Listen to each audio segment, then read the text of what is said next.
हाँ भाई रात लोग इस वक्त एयरपोर्ट पर मौजूद हैं और हमारे साथ को छोड़ने आए हैं। मैं बड़ा मशहूर हूँ सिविल एविएशन अथॉरिटी का। मैं इनका बेटा हूँ मशहूर साहब का जवाब उमर खाते हुआ करते हैं।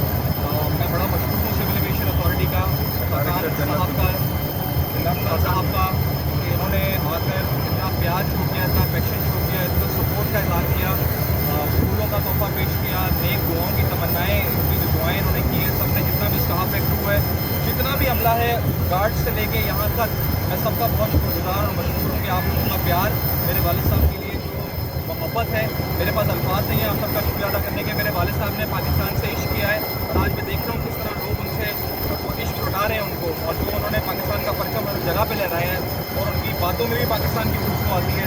तो मैं बड़ा मशहूर हूँ और मेरे वालिद साहब की तरफ से भी सबका वो शुक्रिया अदा कर रहे हैं। अभी जहाज़ में जा चुके हैं। आप सबसे एक रिक्वेस्ट करना चाहता हूँ उनका बेटा होने के नाते कि प्लीज़ उनको अपनी दुआओं में याद रखें कि अल्लाह पाक खैर खैरियत से उनको वाशिंगटन लेके जाए, जिस इलाज के लिए जिस मकसद के लिए हम जा रहे हैं उसमें हम कामयाब हो सकें। अल्लाह पाक सेहत अता फरमाए, अल्लाह पाक हम लोगों की ज़िंदगियों में बरकत अता फरमाए और उनका साया हम पे सलामत रखे। वो इसी तरह ही खैरियत से वापस आए, हम भी उनके साथ ही जा रहे हैं अमेरिका इंशाल्लाह, और खैरियत से वापस आके हमें उसी तरह ही दोबारा से हमारे चेहरों पर मुस्कुराहट। Once again I am really thankful. Special thanks to DG Khakan साहब जिनकी वजह से ये सब पॉसिबल हुआ, जिनकी इंस्ट्रक्शंस पर ये सारा कुछ हुआ, और जितने मेरे साथ इस वक्त लोग मौजूद हैं, नान खान साहब और राना इरशाद साहब और जितने भी लोग हैं, मैं सबका बहुत शुक्रगुजार हूँ। मेरे पास अल्फाज नहीं है, मैं बहुत ब्लेस्ड हूँ कि मैं उनका बेटा हूँ और